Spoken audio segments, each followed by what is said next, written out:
Good morning, good afternoon, good evening, folks. Michael Zuber, one rental at a time. And all I have to say is she's back. How you doing, Morgan?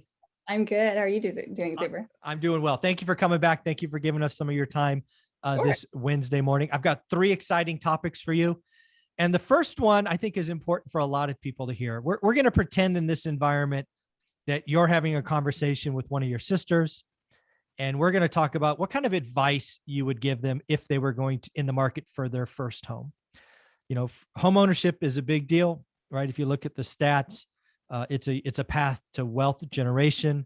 The net worth of a homeowner versus not fundamentally different. But I don't think it's out of this world to say the housing market's changing right in front of our eyes. So if your sister came to your house and said, "Hey, Morgan, I'm thinking about buying my first home. I want to do it now." What kind of conversation or questions would you ask? That's a good question. I think for one, I would ask how much do you have saved? That would be one of the questions that I ask. How much do you have saved for a down payment? Because Mhm. you're going to need that and you're going to want to be able to pay that comfortably. I would ask, how long do you plan on holding on to this property? Is it going to be long term? Do you plan on moving again in a few years? Um, is it something that I think when first time home buyers buy, especially like thinking about my husband when he bought his property Mhm. 10, 15 years ago, that was his first home he ever bought. And he wanted to make sure that not only was it a good first home to live Mhm. in, but it would make a great rental in the Mm, future when he moved on from it. So smart. that's something to think about, which, yeah, I think you would probably agree with that, right? Yeah, absolutely. I think he's a genius. I don't know his name or else I'd say it, but he's a Yes, genius. exactly. And so I would give her that advice. Okay. And that's something that we still have that rental. That's Mhm. It's a rental now, and we've held on to it for over 10 years. So, Yeah. um, Yeah. If I were going to talk to my sister or family member or, aunt, uncle, mom, whatever, it would really, I think in this environment, right. I've been studying the economy for 30 years, and I think I would have an upfront conversation and basically say, great, congratulations. Obviously, I'm a huge proponent, it changed my life, all that stuff. But tell me about your financial situation, right? so How secure is your job, right? Because I don't think it's unfair to say that some jobs are more secure than others. yep. And, maybe, like in my profession, sales, software sales specifically, right? Working at a startup who has negative earnings and hasn't, raised money, their time is short, right? They have their burn rate could throw them out, right? Are you in that position? Or maybe, I don't know, are you a nurse and there's a huge nursing shortfall, right? How secure is your job? I think that's where I would start. Totally. I think your idea about what's the plan for the house is great because I think it's fair to say again, first time homes aren't forever homes for most people, right? There's Most there's people, there's an correct. evolution. Yep. So I think talking about that, and then you're right that how long you're going to stay there, because again, even if I don't think there's a huge crash, but some markets will certainly adjust. So I think asking how long you're going to stay there is important because I don't think a lot of people realize the transaction costs involved, right? Especially in selling, Yes, right? that's true. 6, 7, 8%. So if you're flat, like you put 3.5% down, you're in it for 2 years, you have to sell for whatever reason, you're probably cutting a check, right? Yeah. At Oh, closing. most people. Yeah, Yeah. totally. Yeah. Yeah. And I remember last year, I had some first time home buyers and they were so excited to be able to buy their first home, and they got approved for, I think it was $300,000 loan, Mhm. conventional. And oh, sorry, there's a piece of fuzz floating on my face. And anyway, it turned out, we looked for homes for them, and they got excited, and then it turned out that he wasn't able to keep the job that he had, but because he was doing, I think, pest control sales, Mhm. and Mhm. like it was a good thing that he was making some good commissions, but only sometimes. Right. It wasn't something Lumpy. that exactly. And the lenders, they're going to constantly, every 3 months or whatever, they're going to recheck everything to see if Mhm. you're still pre-approved. And eventually his loan fell through. And, it's unfortunate when that happens, but I think you're absolutely right. You have to think about your financial situation. You have to think about your job. How secure is it? What kind of money are you truly bringing in? Are you salary based? Mhm.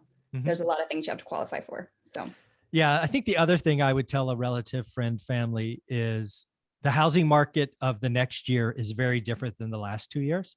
yeah, I think there's a lot of first time home buyers that are coming into this market and they probably have only experienced the last 6 months. And in my opinion, the last 6 months to a brand new homeowner is I have to overpay. I have to waive conditions. I have to do all of these things. Yeah. And I think the market of the next 6, 12, 18, possibly 24 months is not that market. I would tell every first-time home buyer, you know what, Morgan, I don't want to look at anything that's not been listed for 30 days.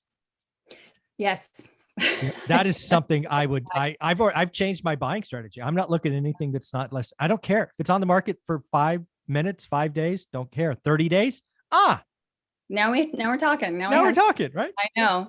It's so true, especially right now. Like so many houses are, if they're going to go quick, they're going to go quick. But a lot of them are really starting to sit for a while. And it's absolutely those ones you want to pay attention to.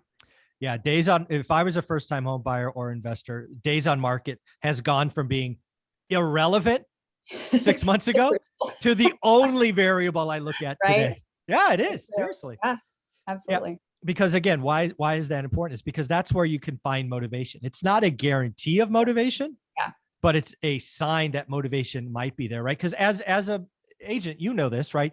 Either you have a listing or you're representing the buyer. It's been on the market 30, 45 days. I don't know about you, but I wouldn't have anybody write a list price offer. Are you kidding me? Yeah, exactly. I'm not writing that. Anything. Yeah. Not really, but no, it's true. When it's been on the market for that long, I mean, you're kind of guaranteed to get a price that's below what they're asking. Yeah. And let's be clear, in today's market, I wouldn't only go after price. I'd go after closing costs. Go after contingencies, go after closing costs, go after all of it. Have them buy down the rate. Yeah, honestly. And this market, you get totally creative like that. Absolutely. Yeah. So what's your sister's name? First name? Natalie. So again, if I was telling Natalie, I'd be like, Natalie, we're going to set up like Natalie, what part of the city do you want to be in? Let's say 93704. Okay, great. We're going to set up a search for you. You want 3 or 4 bedrooms. So we're going to get rid of the little 2s. You want, I don't know, 2,000 square feet or bigger, under 600, days on market, 30 days or more. And I think in the short term, that list is probably not going to be very long. It's probably going to be smaller than we like, but the market in 2 months is going to be fundamentally different than the market we have right now. So Natalie, look at this, drive by, do your walkthroughs, look at it every day, drive by every weekend. And in 60 days, so call it August, you and I are going to start writing offers below list, asking for all closing costs, and they're going to buy down your rate. Let's get excited, but first do the work. That's kind of my advice to any buyer today is do the work now, but get ready for August, September, because I think the market fundamentally changes in the very short order. I think you're absolutely right. And I think honestly, it's a time of, I feel like there's so much hype around this, like, oh my gosh, the market's going to crash. This is so freaking scary. And oh my gosh, we're not going to be able to sell or buy or whatever. And it's like, you can look at it that way. And a lot of people are, or you can look at it as a big area of opportunity, honestly. Yeah. I mean, Jason does this all the time, but this is new for me. I'm marketing to homeowners that have 60% equity. Housing crash coming. There you go. Call me. Seller financing, lock in your profit, maintain income, lower your taxes, reduce headaches. Every seller with 60% equity is getting one of those repeatedly. That's awesome. Yeah. I mean, how many do you send out per month? We're doing a test run of 1,000. We're going to do it 1,000 1 week, and 3 weeks later, we're going to hit them again. But that's awesome. You have to let me know how it goes. Yeah. Again, this is really, for me, it's just living up to what I teach and talk about. Yeah, right. So absolutely. I'm curious, Zuber, how do you source most of your deals? From? So it's like, if you look at my portfolio to date as it sits, I would say 70% came out of the MLS. Okay. That's right. Again, that's historical speaking, 20% network, wholesalers, other agents. Again, I'm very big at telling everybody what I buy. Yeah. And then 10% from actual sellers who I bought from before. Right. Gotcha. Yeah. Nice. Just residual. Yeah. Residual. Yeah. That's very cool. Yeah. I think that's it. And I guess 1%, I got one on an auction site. Like I try to buy stuff on like auction.com. I got one. And then one directly from a bank who saw a project I was doing and said, hey, I want to sell you one. So that's kind of the outliers, but that's everything. Nice. Very cool. Yeah. So again, first time home buyers, kind of my message for Natalie. Congratulations. Yep. Take a pause. Let's find out where you want to be. Let's aim to do something in August or September when I think the market is fundamentally different, where you, the buyer, have the power. Today, we're in that interesting who has the power, seller, buyer area. I think it fundamentally changes on Yep. July 20th. I think you're right. And then, yeah, let's go. And final closing question. Yeah. If Natalie comes to you and says, Morgan, should I get an adjustable rate mortgage, say 5, 7, or 10 year, because my rate's 4.5, or should I get a 30-year fixed at, I don't know, 5.5? Let's say it's a point different. What do you say? What do you ask? What do we do there? Gosh, I don't know. I mean, you could go either way. I feel like what I have personal experience in, me and my husband, is just a 30-year, fixed rate. And I think most people, that is kind of what they lean towards. I don't know. That's a good question. I think my initial inclination is want to just say, go with this, because it's what I know. And this is, Right. I know how it works, and I know there's security in it, to agree, but I don't know. What are your thoughts on that? I think that's, again, I'm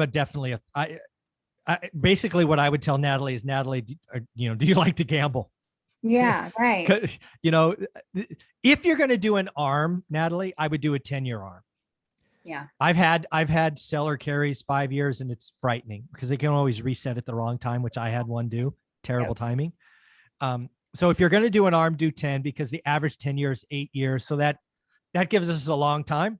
Yeah. But me to my sister's name's Ann. 30-year money all day long, never change. Right. If it goes down lower later, refi. But I hate interest. It's like my biggest risk is interest rate. I actually spent the last year refining all of my apartments into 30-year debt because I didn't want to have interest rate risk, right? I studied the 80s where rates exploded. I'm like, I don't want to have that happen. I could lose a building if I have interest rate risk enough. So no, 30-year money all the time. Yeah, that's how I feel too. Awesome. Well, Morgan, if somebody wanted to go shopping, if Natalie wanted to buy something, how should they reach out? They can reach out to me easily on Facebook or Instagram. On Instagram, I'm Morgan Kennington Realtor. Yep. And you can also schedule a call with me. We can do Zoom. We can talk about, your home buying needs and whatever you want to talk about. There you go. And Natalie, just go see your sister. Come on. What's going on? All right. Thanks, Morgan. Amen. Thank you, Zuber.